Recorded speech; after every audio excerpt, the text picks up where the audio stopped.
Oh God. Okay. Recording? Yes. Yes, we're live. Gotcha. Live on the scene. Trying to see where my spot is. Yeah. Perfect. Thank you. All right. So yes, my name is Richard Pratt. Feel free to say Pratt or Richard, anything's fine. This is the beginning, I believe, of my 21st year here at Sac State. So it's been a while. It doesn't seem like it's been that long.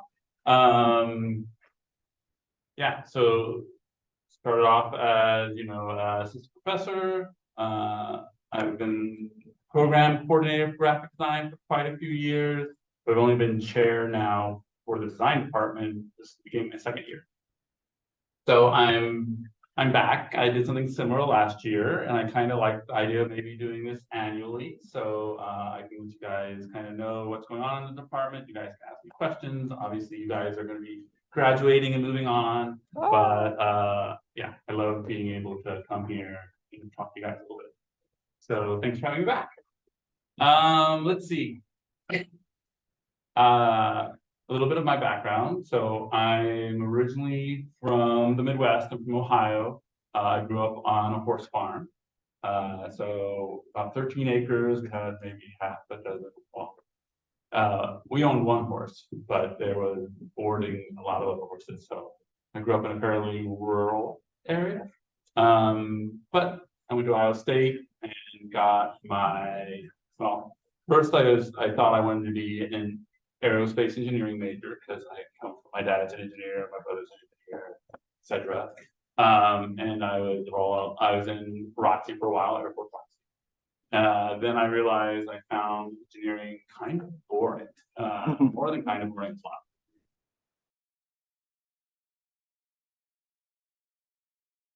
BFA in painting, thinking, and drawing from Ohio State University.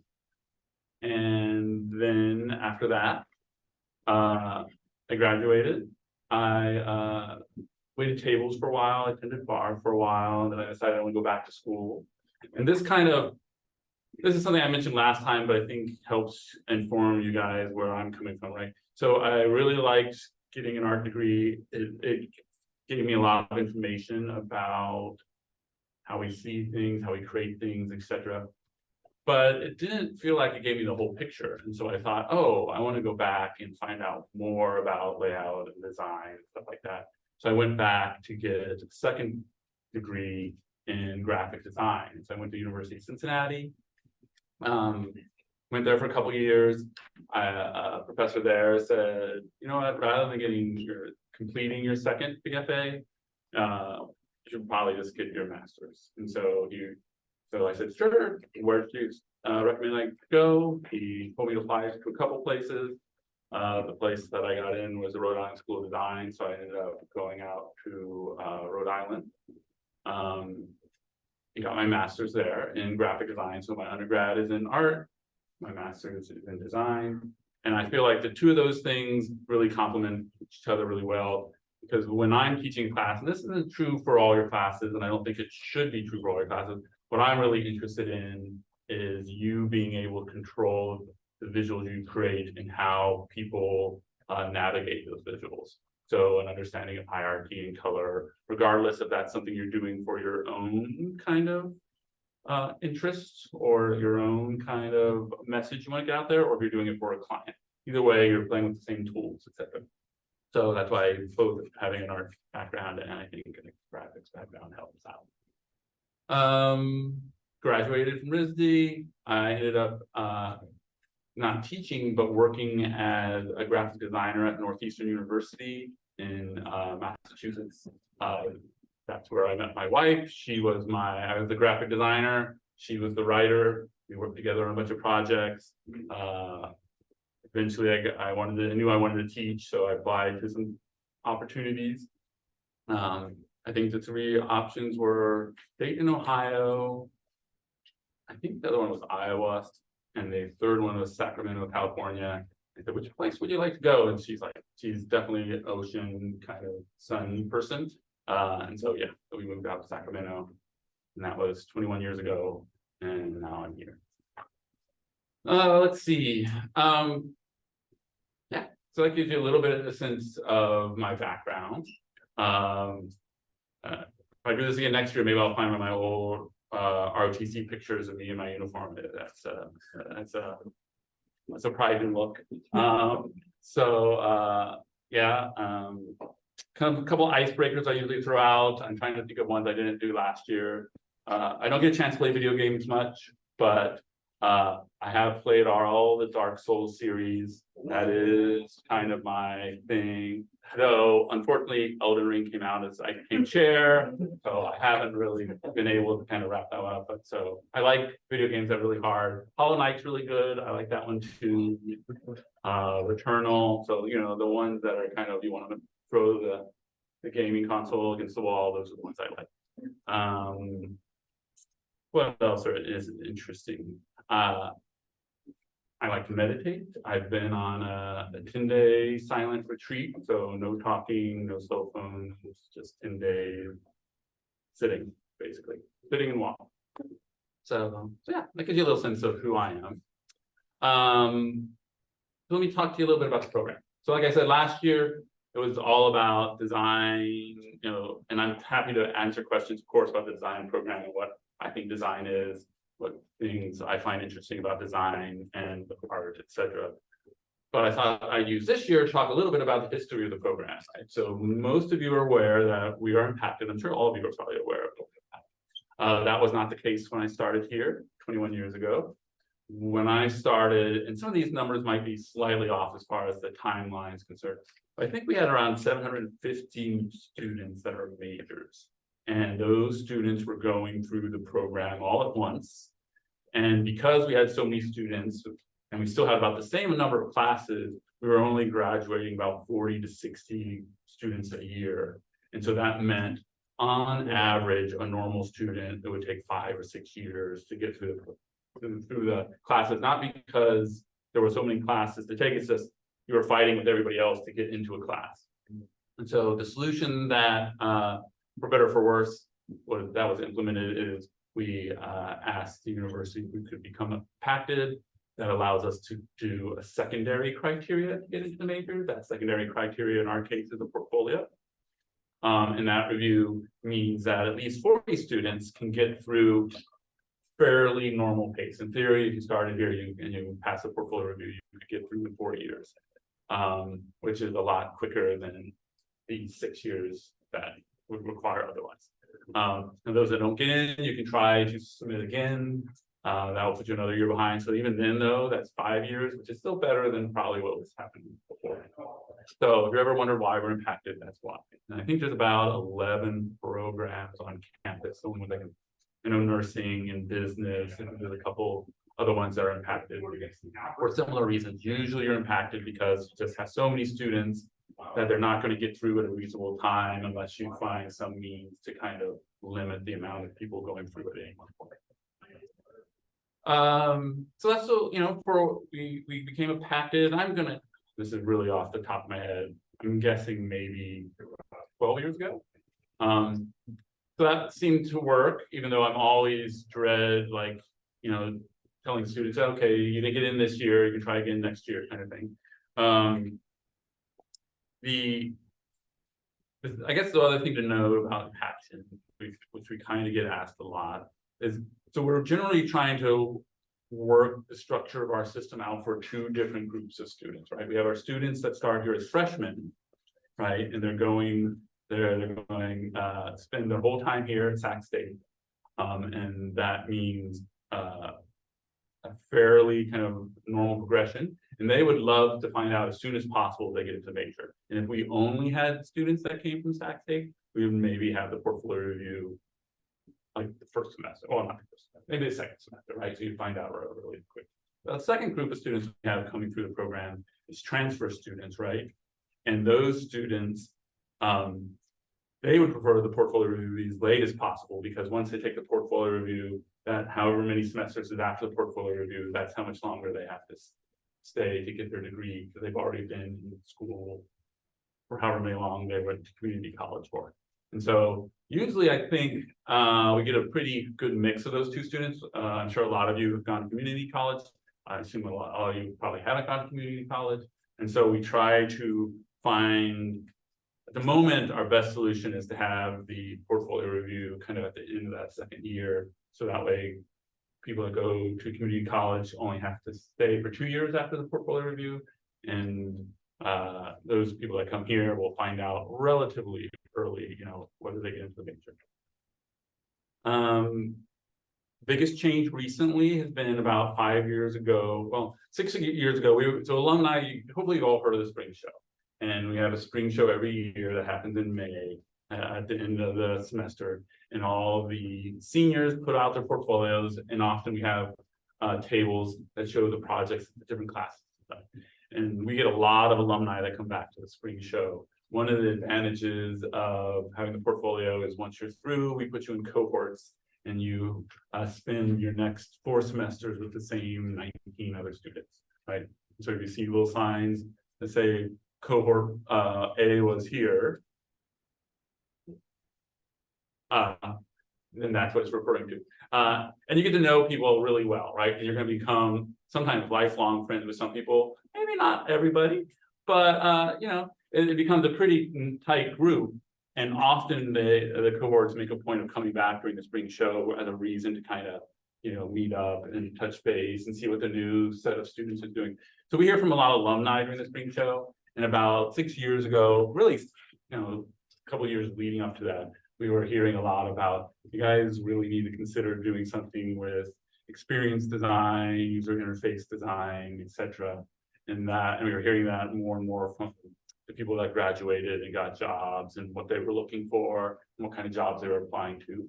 And as a result, we did a search nationally for a new instructor, and then through Professor Lauren Kelly ended up getting that position.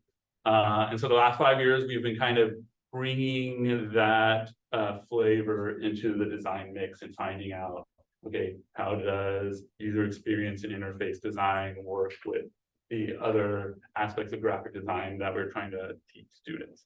And so I think that's gone really well. We've heard a lot of good things about it.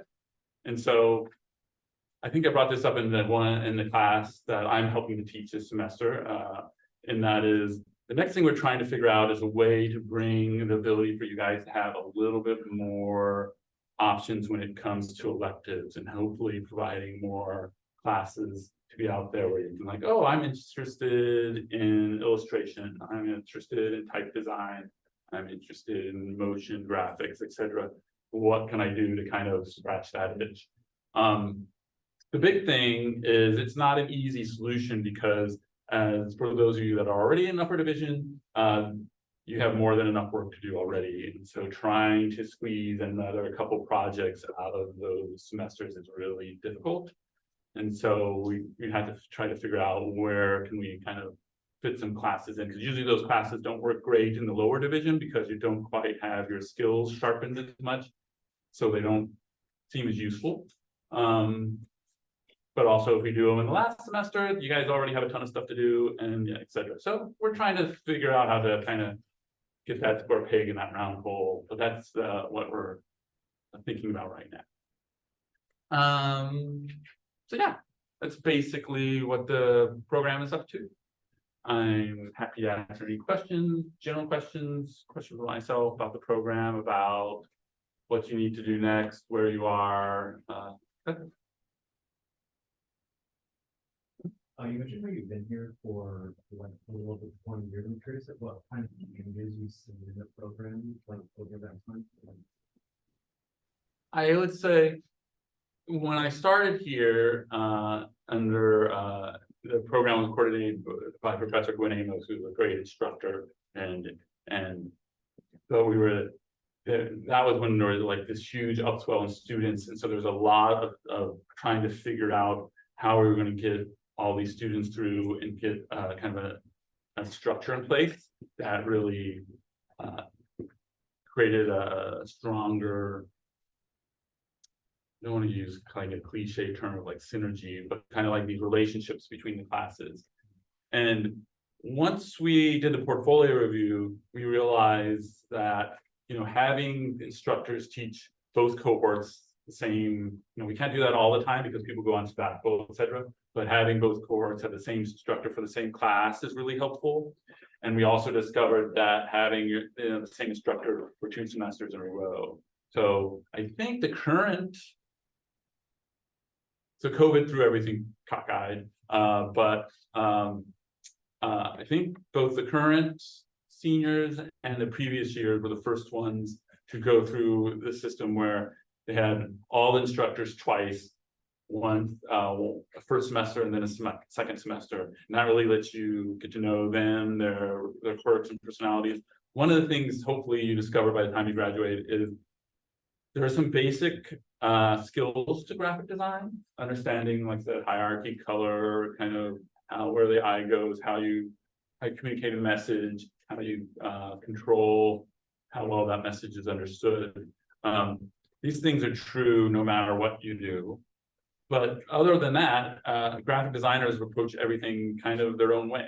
And so after you've had me and Mario and Lauren and John, you're going to realize they all approach things in a slightly different way. And you're also hopefully going to start figuring out the way that you're going to approach things. And so there isn't, it can be easy, it's easy to fall under the illusion like there is a single design methodology that everybody does, but in fact, there are ways we all go about it.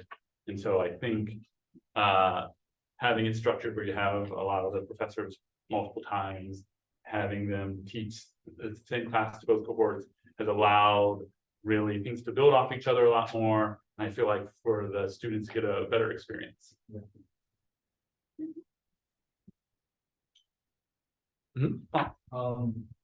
So graphic design is such like a multi-faceted field. And even here, we have a lot of people who aren't graphic design majors. So my question would be, how can graphic design integrate itself into other businesses, or how other businesses or other majors can integrate themselves into the world of graphic design? That's a good question. And it's interesting because with so much nowadays where, if you want to learn Photoshop, you can go on YouTube and you can watch, half dozen videos and learn how to do Photoshop on your own. Or if you want to learn some other piece of technology. So in that sense, there's never been a better time to able to explore whether that's 3D dimensions or motion graphics or illustrations and stuff like that. So I think a lot of students can do that on their own.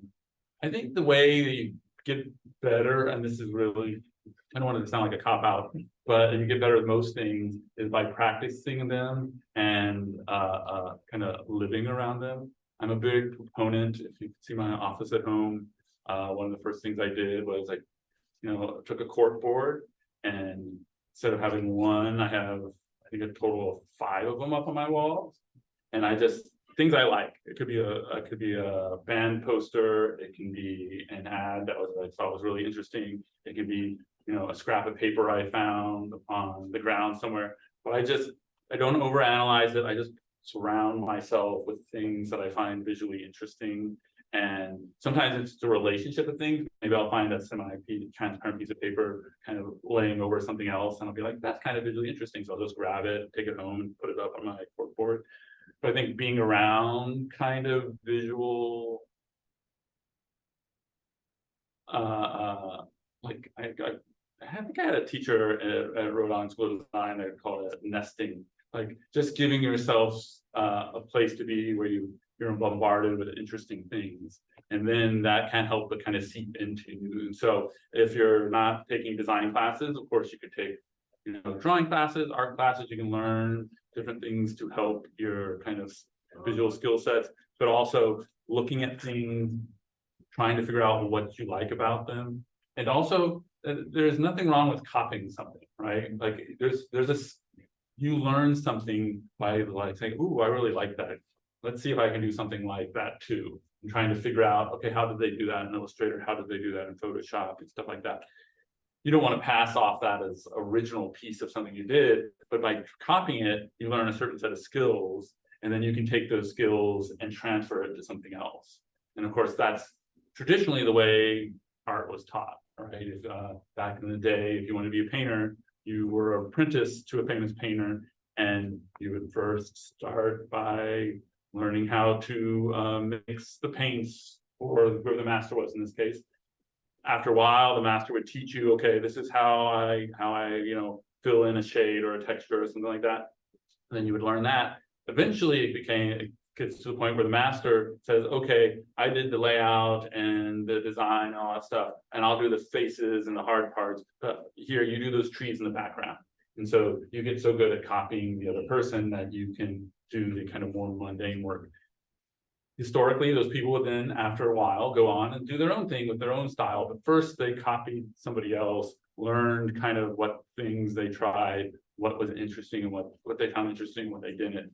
So seeing something that's cool, trying to figure out how it was done, doing it on your own, and then taking it to another direction or doing your own thing with it is a great way to kind of expand your kind of knowledge without having to like take a design class.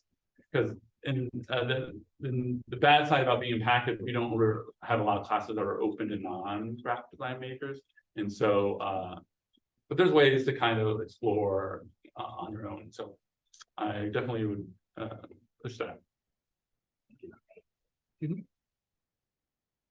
So you mentioned the style. A lot of athletic creative fields really an emphasis developing your own style. Like, how do you think?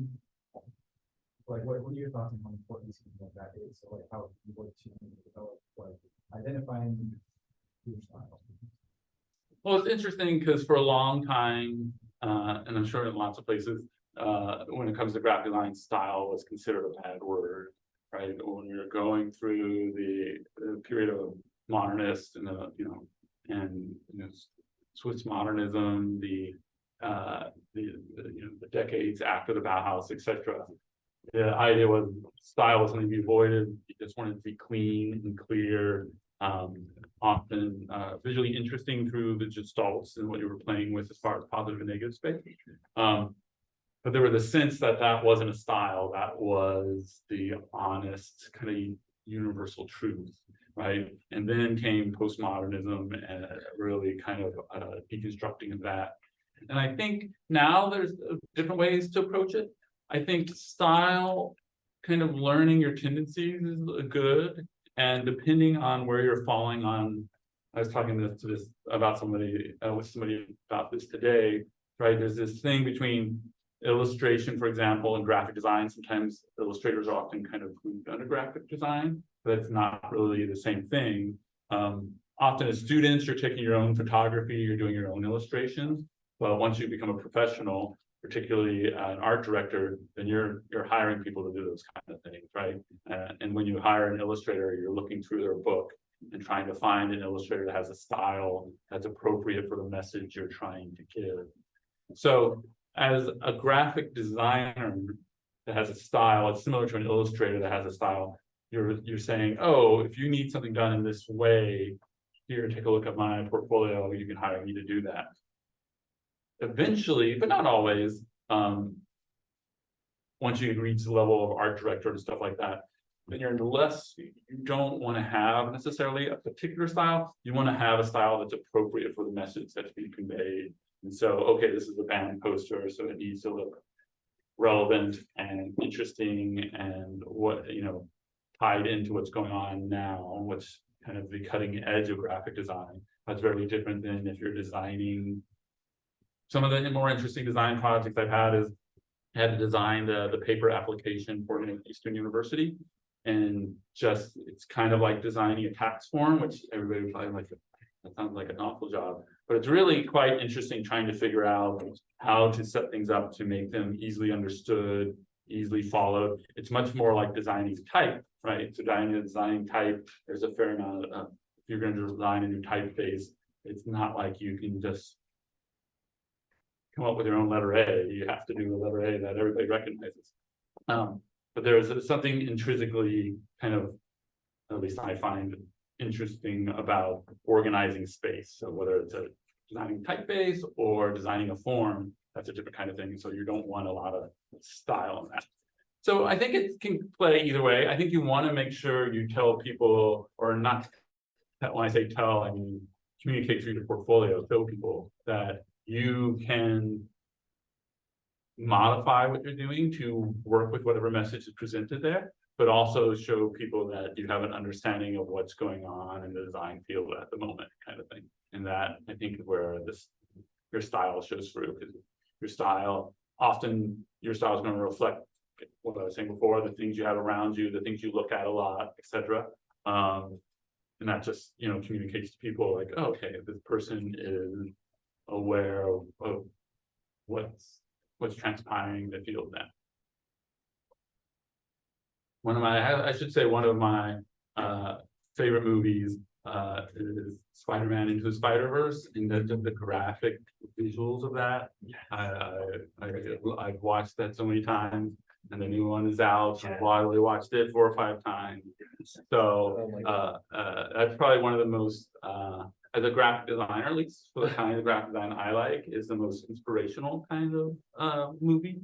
Also, I wrote a lot of comic books, so that doesn't hurt either. So yeah. Speaking on inspiration, I was actually going to ask, I know you like to collect stuff that you like, but I would like to know what are your main inspirations? You mean mediums or kind of? Any a person, any form of show, movie, anything like that? I tend to like things that take a little while to figure out. So things that are playing with foreground and background. I do I like things that are both very realistic and very abstract at the same time. And those seems like those would have to be opposites, but that's not necessarily the true. You can find lots of pictures where you like take a picture of something and then zoom in super close. Like if you zoomed in really close onto that would be very abstract. You probably wouldn't have any idea where it's from, but it'll also be super realistic because you can see all the details. So I like playing this kind of double role of questioning what that is, but also it being perfectly a literal translation of something, right? And I feel like at that point it's more about the person's eye, like, oh, how did they crop that, or what did they find interesting? So maybe most people would crop it one way, but this other person cropped it another way. But yeah, it really comes from anywhere. I have postcards of famous paintings on my tack-up space. I like a lot of Vermeer and Rembrandt. Rembrandt, if you've ever looked really close to his brushwork, you couldn't get more abstract. It looks like this from 5 or 10 feet, like this perfect, realistic gold button on somebody's jacket. But if you get up close, it was just one swoosh of kind of gold and white paint that was kind of done in a way that there's no way that looks like a button. You just take a step back and say, yep, that's a button. And you come close and you're just like, that is just this weird aspect in colors. So there's paintings like that I love. And so I actually have a book, a coffee table book of Rembrandt paintings. I went to Amsterdam just before COVID hit.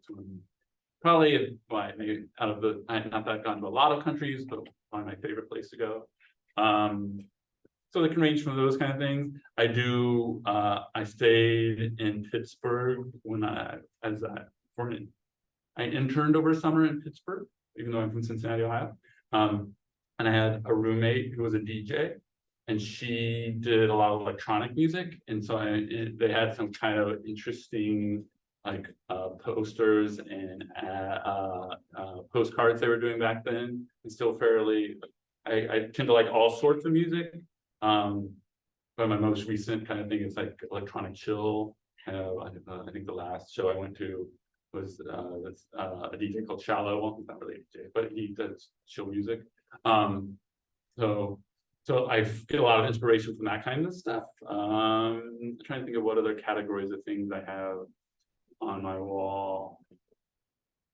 Yeah, and then just weird things that most people would be like, why is that on your wall? And I'm like, well, because it kind of looks cool and I like it for some reason. And someday when I had an opportunity to do more of my own work and my old freelance work, I would look for opportunities to oh, that thing I've been having over here that looks kind of weird. If I take a picture of it, or if I put it on a scanner and scan it, and then it would create the perfect mood for this project I'm working on. And I guess that's another way I like thinking about graphic design. I would say the parts that are obvious, overcoated, those are the things that clients gives you, a certain date or time, something's happening, or a certain information somebody needs to have. But the choice of colors, the choice of typeface, the choice of layout, the way you organize it, those things all come together and they create a mood or an ambiance, right? And those are the things you can't really describe easily with words. Like it's beyond what our language can communicate, but there's a sense they have. And so I just like collecting things that are creating a weird sense to them, and then maybe I'll get an opportunity to use that sense in some future project. Sure. I know you're probably like insanely busy, but I'm curious how often you're able to work on personal projects, like not for clients or like more specific kind of projects. Yeah, I mean, I have well, not a half done. I probably have 3 or 4 that are on my billboard, like as I said, at home. And as I implied earlier, I meditate every day. Sometimes I do it with my eyes closed, sometimes with my eyes open. I have them open, I'm often looking at them and just kind of like sometimes looking through them, sometimes engaging them. I'm always like, oh yeah, I really want to get started on that again. Like I have some ideas for it, but at the same time, it's like day is so busy, and then the weekend comes and you're just like, okay, I need to relax and play with the dogs a little bit, and go out and get some exercise, stuff like that. So hardly ever, to be honest, right now. Yeah, I would definitely wish I could do it more. When I was teaching more, I found I got a lot of creative energy from teaching and working with students. And so, and for any of you that are interested, I never thought I would be a teacher. The main reason I would say I became a teacher is that I enjoy learning things. All right, so I finished my undergrad in art, and I was like, oh, I want to learn more. So I went back, got another degree. And then when I graduated from University, I ended up working at a university, and then I'm like, oh, I want to teach. So I love like an excuse to like learn more, and then teaching students is a great way to learn more because I am a professor where I try to create assignments that have a lot of room for the students to show their stuff in it. So some professors, and I think this is perfectly reasonable, like don't want to do the same project over and over again. They want to come up with new projects. I tend to be, I'd rather do same project, but with a lot of room to wiggle in the project. So I can see what the students do with it. And so then the students surprise me every time. They're like, oh, I never thought about doing it that way. And somebody else comes up with, it kind of similar to what Justin's question was, their sensibility comes through and their personality comes through. And that's always going to be different than my sensibility, my personality. So, yeah, teaching is a nice creative outlet. Unfortunately, at chair, I rarely get to do that. And so it's definitely one of the things that make me think twice about, I do feel like as chair, I can help department, help the instructors, help you guys. And so there is kind of a joy in that, but it's definitely, there's a difference between administrative work and teaching. And there's a difference between teaching and doing creative work yourself. I enjoy the 2 latter ones, but yeah. And I was talking to someone that from balance being he asked, what do you see in the future of graphic design if you consider the rise of generative AI? Yeah, I was actually a couple of instructors got beers about 2 weeks ago after hours. Lauren might have been one of those instructors. And we were talking about AI.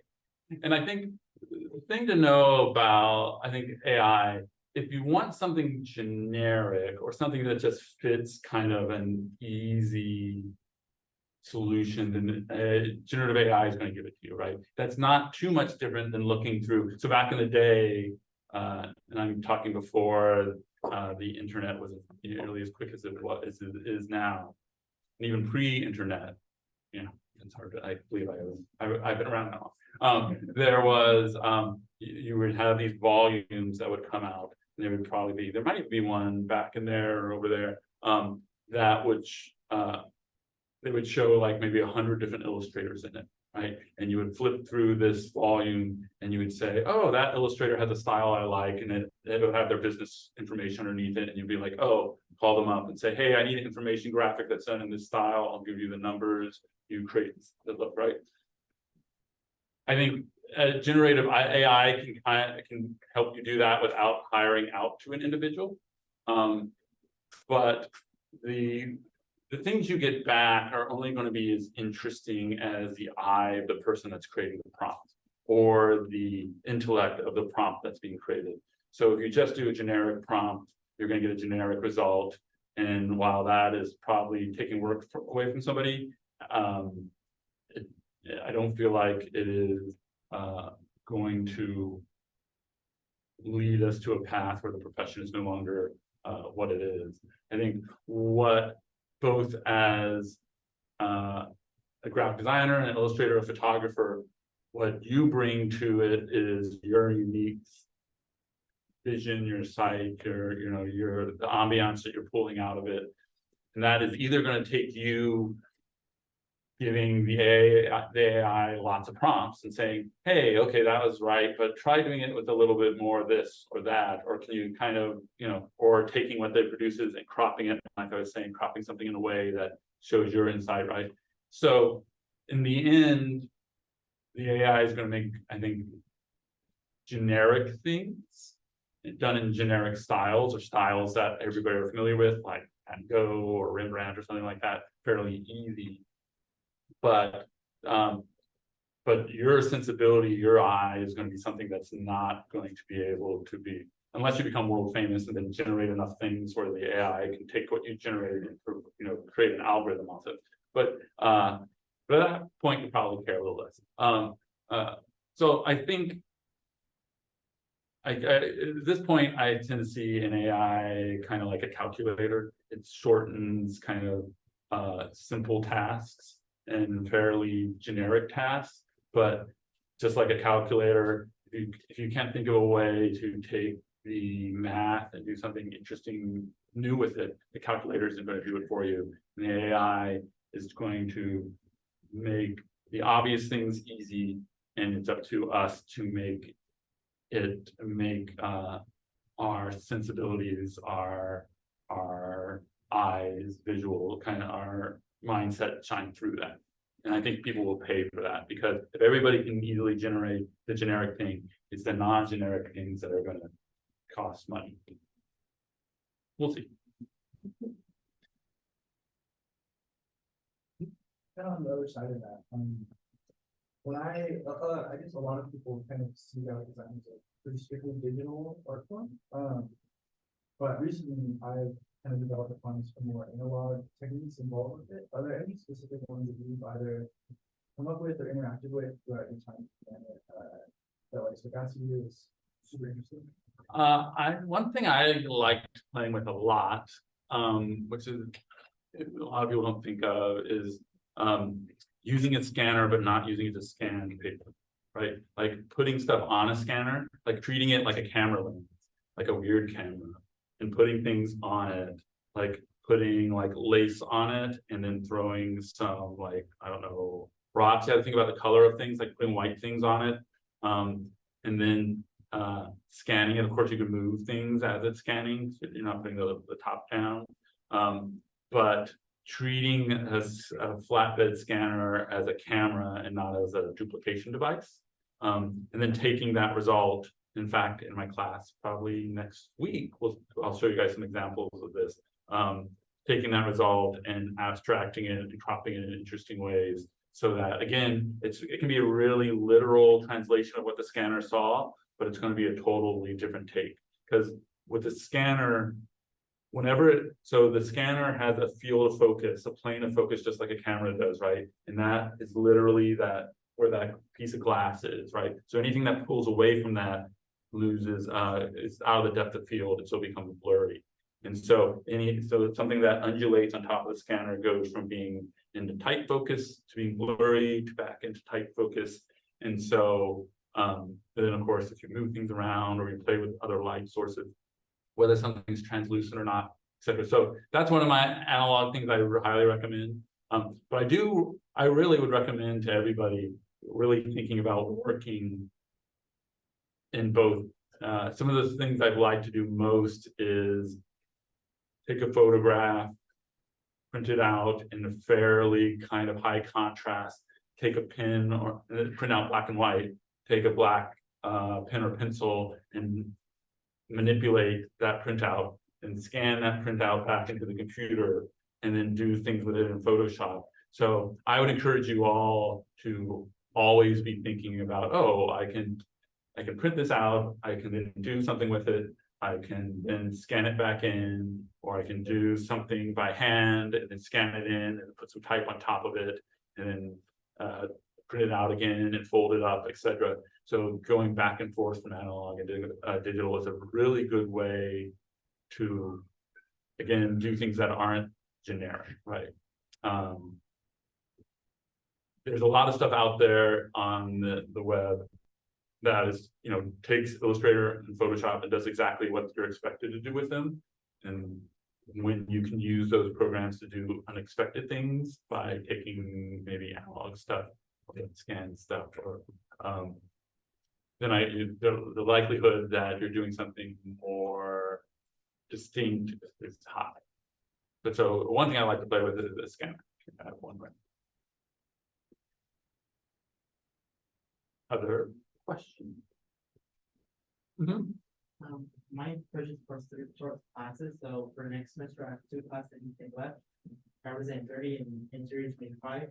I've heard that we no longer have to take interior 25. I was wondering what were the classes that were replacing. Yeah, so we're asking students to take a drawing class instead. So if you went to community college, any drawing class will substitute for that. If you haven't gone to community college, then take a drawing class here. I think that's a really nice skill set. Is 2/3, maybe 3/4 of the way through. We are in the process of changing the required classes, and this has been the case for some time. Everybody's always grandfathered in, so when it becomes official, which I hope it does in the next couple months, maybe, students will have a choice of going with the original or the new. All of you in upper division don't even have to worry about this stuff, but so yeah, and then it's going to become official, where I think we're no longer require interior design 25. And there's lots of reasons for that. We're also mainly because interior design is where we were, a decade ago. They are exploding as far as the number of students that they have. They are really trying to avoid going into impaction, and I suspect both the previous president and the current president won't let more majors go into impaction. So that means they have a lot of students that need that interior 25 class. And so what we're doing is saying, okay, we're not going to have graphic students take that. We'll let the architecture students take it. And then what's equally useful for us is for you guys to get more experience drawing. And so taking the drawing instead. Thank you. Another question from the chat. Well, do you think learning motion graphics is important for designers going forward? I would say I think if it's something that you're interested in, that I think it can be very worthwhile, right? So there's a lot of questions to answer to think about. So doing things you're interested in by default are going to be easier, right? Because you enjoy things. There's also a certain level of like, but I want to get a job and I want to get paid, right? And there's that in there too. If you're just thinking like, okay, how am I going to make the most money? Then probably interface design, user experience design is at the moment the place to go. But if that's not the thing that kind of drives you, if you're more interested in layout or two-dimensional forms, then there's no reason. It kind of goes back, at least this is my experience, right? So again, going back to my come full circle. So I started off as an engineer because I'm pretty good at math, I'm pretty good at science. It makes a lot of sense. Engineers, I make a lot of money. I thought, this is what I want to do. And then I found it extremely boring, and I'm like, I can't do this all my life. And so I went the opposite direction and said, okay, I'm gonna get an art degree. Well, yeah, I loved the intellectual side of that, but I did whatever an artist needs to kind of like become like a career out of that. I didn't have that, and so there's this idea like, okay, motion graphics. It's an there's a lot of kind of useful things you can do there. There's a lot of job opportunities linked to that, and there is a certain sensibility that's required there. So we get all the time students asking about animation classes, but unfortunately we don't have the ability to really dive into that. But if that's the thing that interests you, then I would explore it on your own. Generally what I try to position our program as is teaching you all skills to do research and to answer, do visual problem solving. And so that can take, once you graduate, that can take an almost infinite number of forms, right? It can be everything from movie title sequences to designing type, to designing forms, to designing posters, to books, to magazines, to user interfaces, to branding sequences. So if you're good at kind of visual literacy, right? Visual understanding, putting things together, then you can do almost anything you want with that. And I would recommend chasing the things that you are like you just enjoy doing, so it's not so that much less of a chore, right? I think the best things are if you're doing your homework and you actually like realize that 2 hours went by and you didn't intend for 2 hours to go by, and that's not great when you're like, oh, I want to go to bed at 10 and now it's midnight.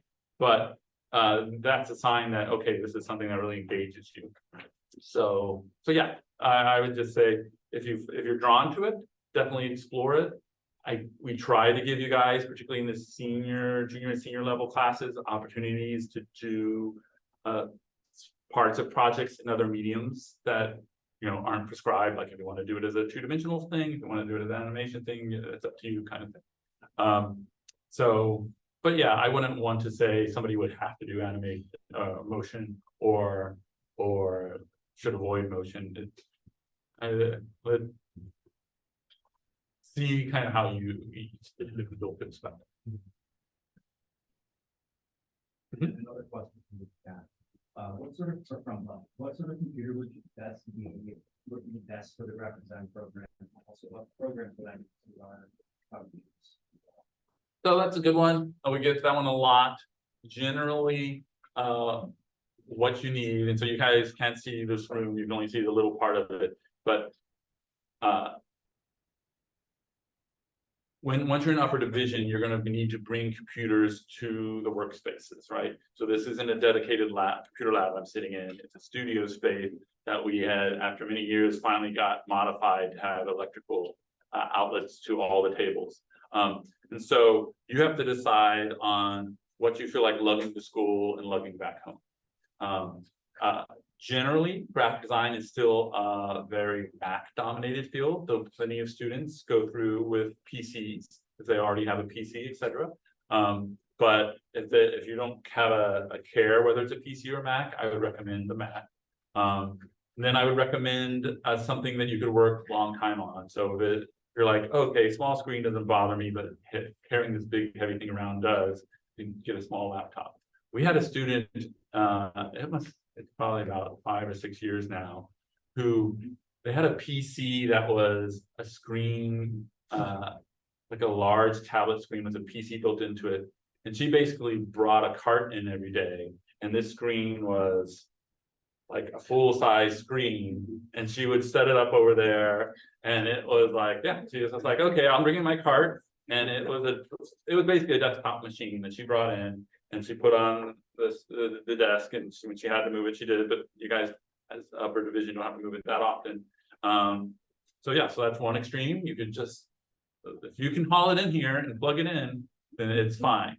I wouldn't recommend bringing a desktop machine, but if you want to try to get an iMac in here, that's fine. As far as the software, that's easy too. It's the Adobe Creative Suite. I believe the student price is $20 a month.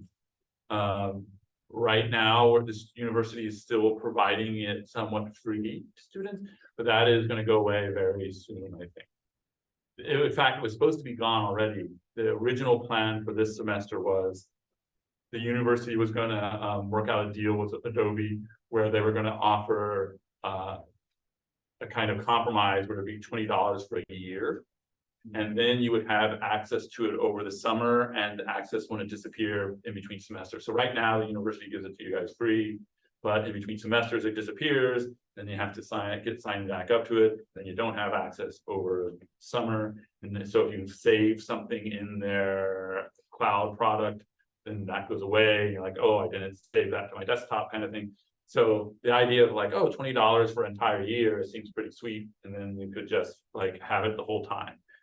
Unfortunately, the person that was working on that passed away over the summer, and which is seems way too young.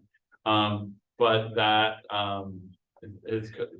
that position has to be replaced, and then they're going to have to renegotiate that contract. There is at least one other CSU that does something like this, so it's not unheard of.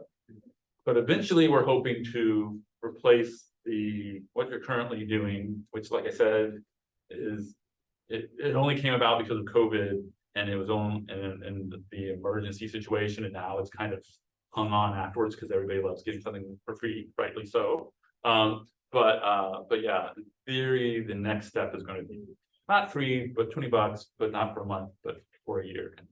So the Adobe Suite is what you need as far as graphic design. So that's a long tangent, but yeah. And this is really a question, but just like a general tip for everybody, if they have to purchase Adobe in the future, you can go through like a cancellation process of your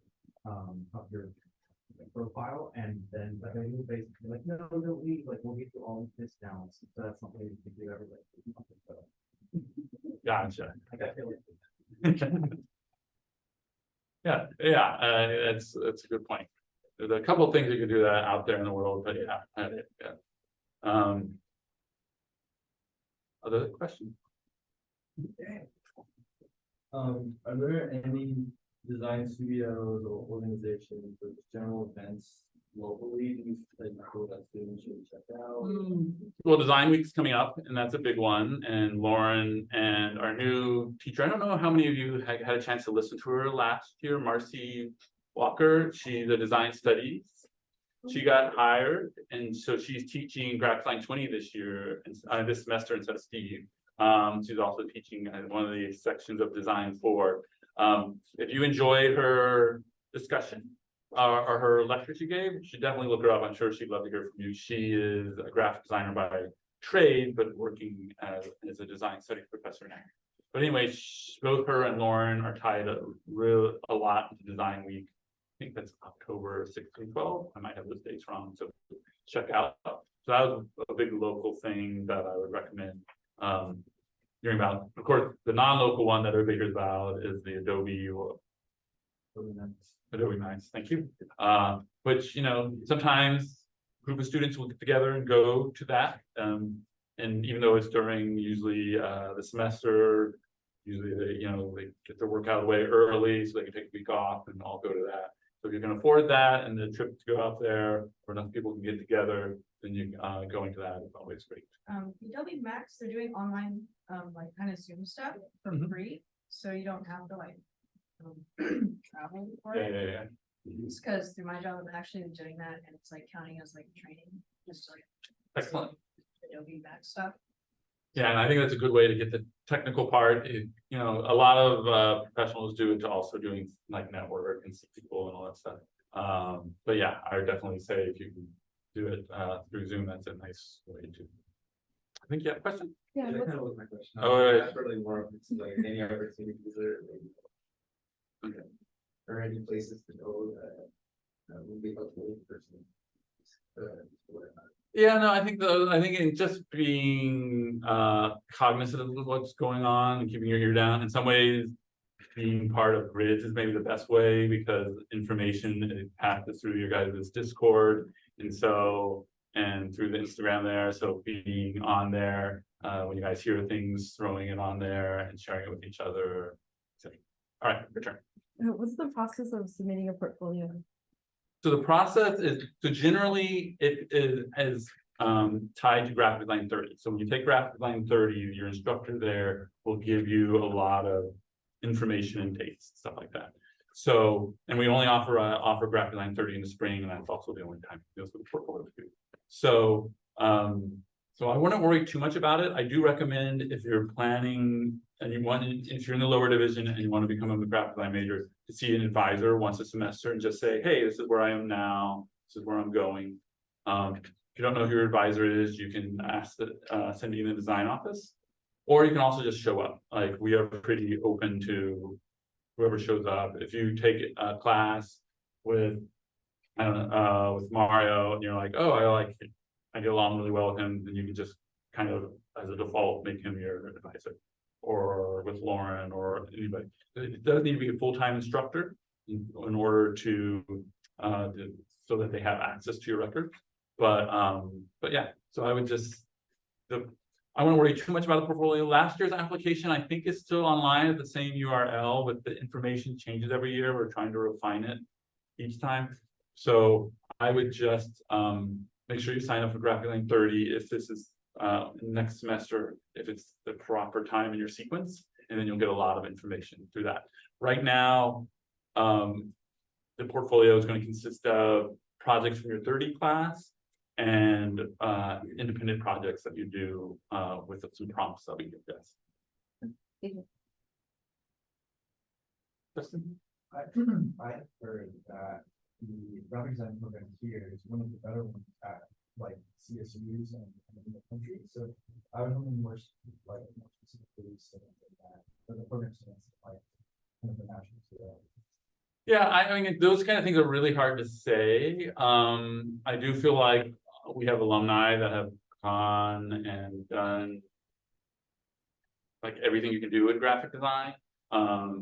We've had one of our students has also gone to RISD and gotten their master's, and now he is a professor, I think, I can't remember what state it is. He did the opposite trip of me. He went from California to the Midwest. I went from the Midwest to California.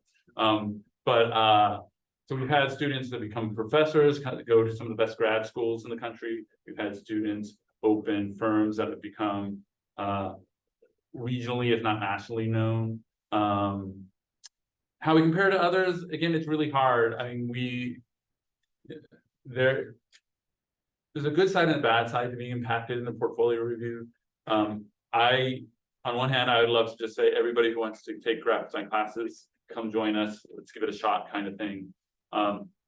But by having it the way it is now, too, it does mean generally the 40 people that get in are like really dedicated, and you're around students that are as interested in it as you are. When I first started teaching here, there was almost always 2 or 3 students in a class that were just totally tuned out and not interested in that class for whatever reason. And that's not the case anymore. So that the portfolio review does create a certain kind of level of product, maybe that kind of is pretty high. But yeah, I definitely wouldn't. I feel like there's no reason we need to be second to anybody out there as far as I'm concerned. But yeah, that's probably what. So definitely don't hesitate. I think if you have somewhere you want to go as far as a profession, I feel like you can get there quickly. I got questions about the like how everything's formatted. Is that sort of decided by you, or is that going to be like all of the full-time professors like in the meeting? Yeah, no, it's been decided over the years. It's not decided by me at all. Well, me as chair, right? So each program, their faculty get together and they structure what the classes are taught, what's in each classes. We get certified is the right term, but it's escaping me all of a sudden. So we get reviewed by NASA, which is the National Association for Schools of Art and Design, I think. And so every 7 years they come and look at what we're teaching and look at the project students are creating and say, yeah, we're accredited by them.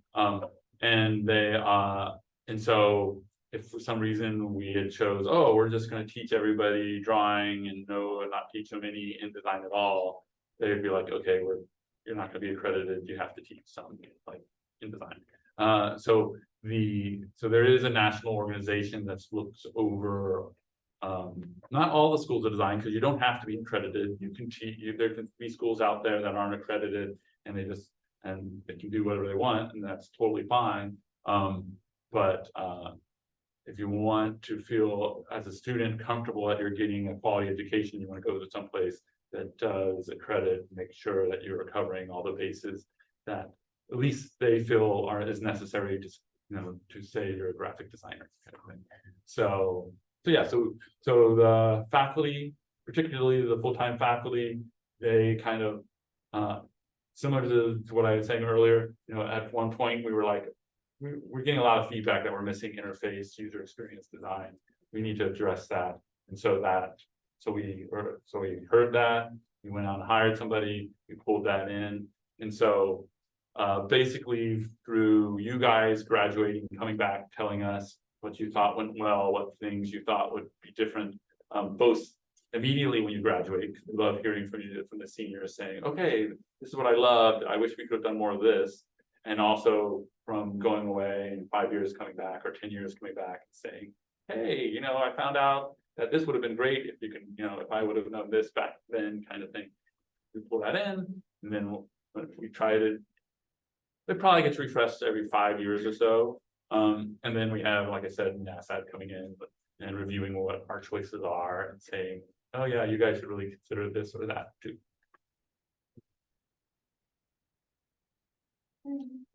Probably only time for 2 more, 3 more maybe, but go for it. We have another question. What is your advice on having a good portfolio for the portfolio? So generally, we're all the full-time faculty look at your portfolios. We all score them separately. We don't know what other scores people are giving them. And so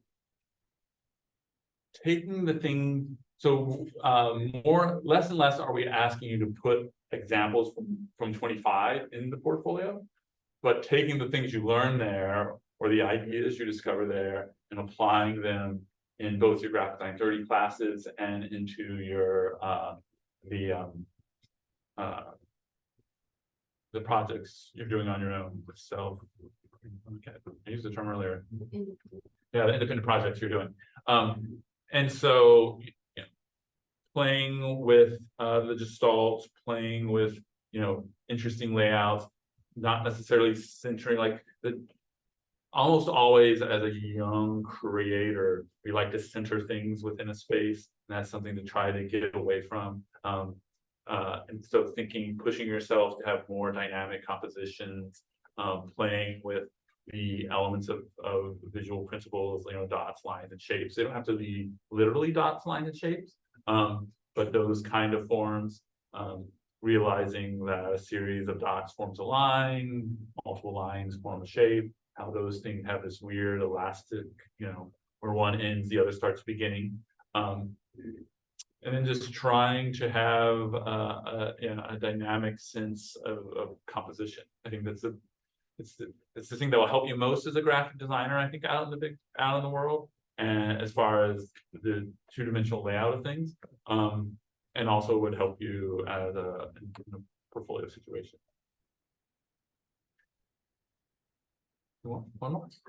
I know for some graphic design can seem intimidating because they think they have to be proficient illustrators to be a graphic designer. I wanted to know what your thoughts were on that regarding like applying to be. Yeah, I definitely don't think I often encourage students not to do illustrations in their projects, just because to do it really well, it is very time consuming. And if you're naturally gifted at it and it doesn't take a lot of time, great. But if it's going to take away from your exploration of hierarchy and organization of space and playing with, how your positive and negative forms, etc., then I would say experiment with that. As I alluded to earlier, generally as a professional, unless illustration is something you want to do, it's not something most graphic designers do. Like they hire illustrators, they hire photographers. So it's similar to like, if you love taking photography, you can definitely be a graphic designer and take your own pictures. Great. And that's something you can just keep doing. But most of the time, eventually you don't have time to keep practicing your illustration or practicing your photography. You're going to be doing so many other things that you hire those things out. So I would say, if you're good at drawing, that's great. And it's definitely a skill that helps you navigate your earlier ideas before they come professional, right? Just doing thumbnails and being able to sketch good thumbnails is very helpful. But being a good illustrator can sometimes like get in the way. And so we've had lots of students who have graduated who aren't good illustrators. We've had some that graduated that are good illustrators. And I don't think that being good at illustrations does not necessarily indicate you're going to be a good or bad graphic designer. One more. Oh, yeah, that's right. You were asking me this before we came on. So I have two dogs. One is he's a cross between a Great Dane and a Pit Bull and maybe some Black Lab in there. So he's about 80 pounds. He's a big, lovable monster. He loves to climb on my lap. He could sit on my lap and still have his feet touch the ground. So he's a big guy. He's a sweetheart. And the other one is an Australian cattle dog or Queensland Heeler. We got him, somebody abandoned him at a parking lot in a mall, and a friend took him in, and he's very energetic. So we ended up getting him. His name's Micah as the mineral. Like his coat is very kind of shiny and gray and kind of patchy. So if you've ever seen the mineral Micah, it's very similar to that. And then our big dog is named Remy. Since Micah's a cow dog, I'm pretty sure he thinks Remy's a cow. He likes kind of, shepherding him, oh, go over here, go over that. And luckily Remy puts up with it because he didn't, Micah wouldn't stand much of a chance. But yeah, there are two sweethearts. Unfortunately, they're getting older now. We had two other dogs for previous, and nothing better than pets, but also there's the whole life cycle thing. You're just like, they're getting older now. So hopefully we have a couple more good years. You have a question? Thank you so much. Yeah, glad to be here again. And so, yeah, hopefully I can come back. If anybody has questions, I have office hours. You can send me an email and I'll be happy to respond. And in my signature, there's a link to sign up for my office hours, and you can come talk to me about anything you want. I'm happy to do it. And yeah, as chair and program coordinator, I can answer your questions about the program or about the design department in general, or we can just talk about my dog if you want. That's fine. Cool. All right. Good seeing everybody. Thank you.